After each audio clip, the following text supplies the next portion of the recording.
Lewis. Entonces Lewis también lo hemos visto, que es un poquito la representación de los electrones de la última capa o capa de valencia de un átomo.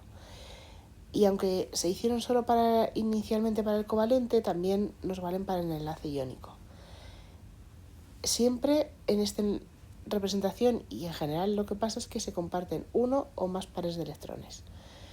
Los electrones transferidos siguen la regla del octeto, menos lo que decíamos en el caso de los que son parecidos al helio, que serían 2 electrones.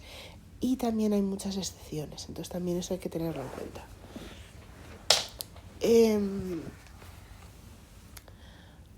Vale, se pueden usar cruces en vez de puntos. Yo lo hago para saber de dónde venía ese electrón. Vale, entonces si por ejemplo quisiera representar esto, pues yo diría que el cloro tiene sus electrones, el hidrógeno tenía el suyo, y entonces al juntarlos, pues nos ha quedado así.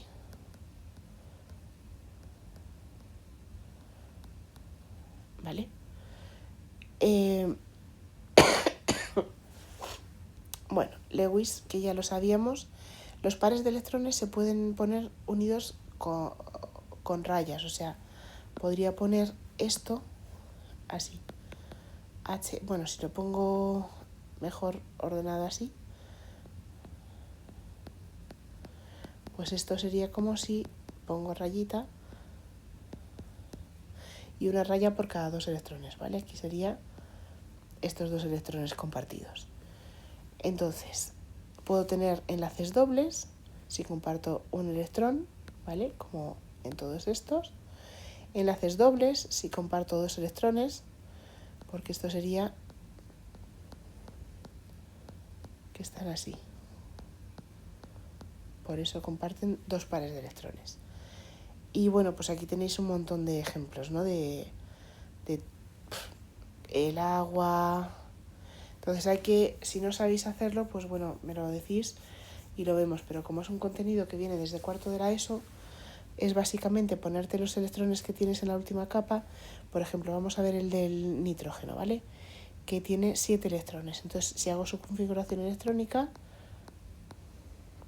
2p3, veo que tiene 5 electrones en la última capa. 1, 2, 3, 4 y 5. Vale, necesita para llenar 3. Si lo tengo que conseguir con otro nitrógeno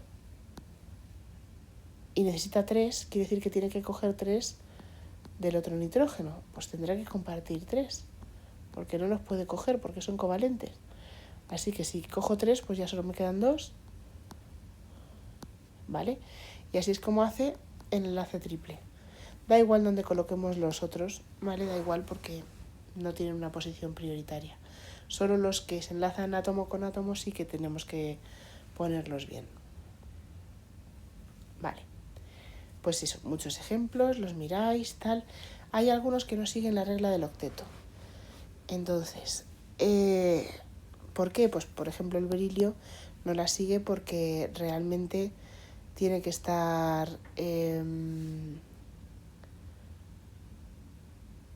llenando el litio, que sería 2 electrones, pero es que tampoco rellena 2 porque tiene 8. Fijaos, 2 y 2, 4. Entonces, bueno, pero es que es un poco especial porque aquí diríais, es un metal con un no metal, tiene que ser un iónico. Pues no, porque el berilio, a ver dónde lo tenemos, forma covalente, porque la energía de la diferencia de electronegatividades, que a ver dónde encuentro esta transparencia,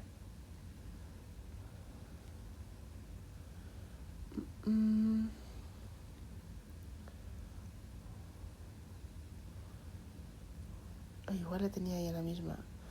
Sí, se considera enlace iónico cuando la diferencia de electronegatividades es superior a 1,7.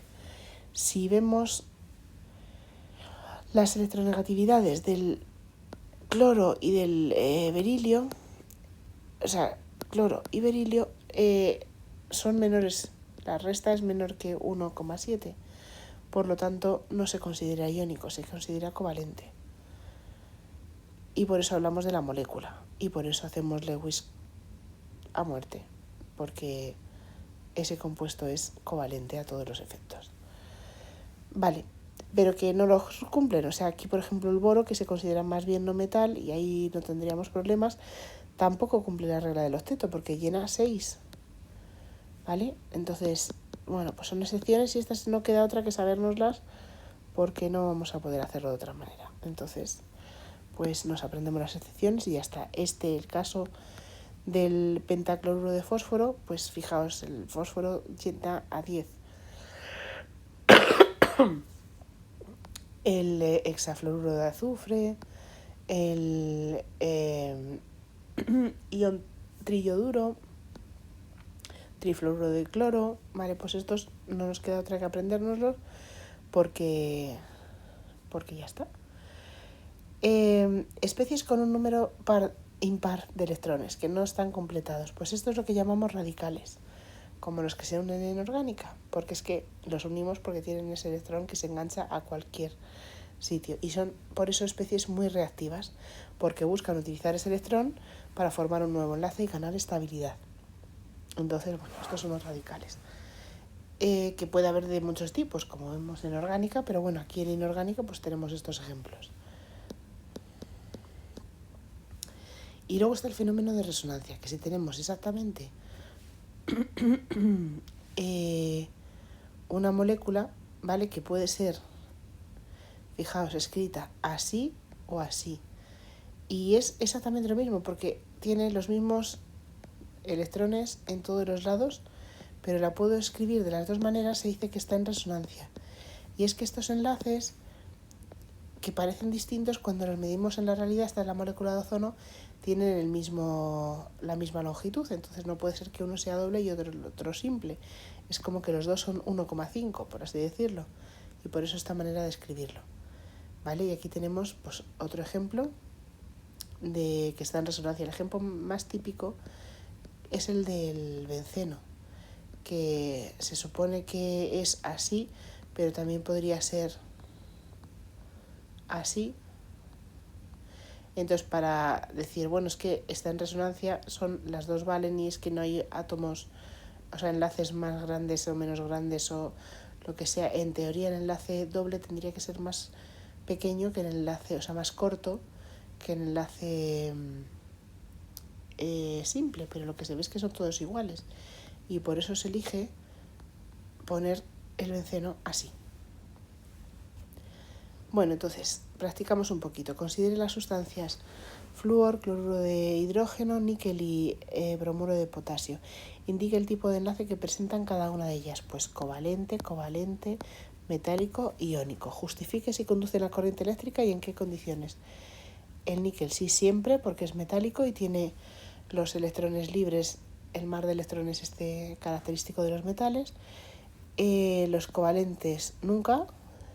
Solo conduce el grafito de los covalentes, solo el grafito, por sus propiedades especiales, de la estructura, de cómo están colocados sus átomos en la red cristalina, pero solo el grafito, que es un tipo de compuesto de solo con carbono, es lo que forma la punta del lápiz. Y el iónico en estados acuoso y fundido, porque tiene cargas libres. Escribe las estructuras de Lewis de aquellas que sean covalentes, o sea, de estas dos. Vale, pues el flúor, si lo hacemos, sería así. Y el otro flúor, que lo voy a poner con así.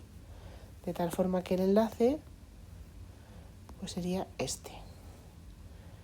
Vale, el hidrógeno solo tiene un electrón y el cloro tiene 7. 1, 2, 3, 4, 5, 6, 7. Vale, y justifique si cada una de las sustancias del enunciado es soluble en agua o no. Entonces, el metal nunca, ¿vale? El iónico sí, por lo que hemos explicado antes, que reacciona con disolventes polares como el agua porque los polos se los llevan, y de estas dos moléculas la que sea polar sí va a reaccionar, o sea, sí se va a disolver en agua, y la apolar no. No, apolar es cuando no tiene polos. Una molécula que es muy simétrica, como la de flúor, que son exactamente iguales los átomos y distribuidos así tan simétricos, pues no tiene momento dipolar. En cambio aquí el hidrógeno y el cloro, que van a ser dos átomos distintos, sí va a tener momento dipolar, y por tanto va a ser una molécula que va a tener cierta carga negativa, porque los electrones se van a acercar más hacia el cloro que hacia el hidrógeno. Y por tanto aquí va a quedar cierta carga positiva. Y si la molécula es polar, se disuelven en disolventes polares como el agua. Los químicos dicen semejante disuelve a semejante, es decir, los polares disuelven a los polares y los apolares a los apolares. Bueno,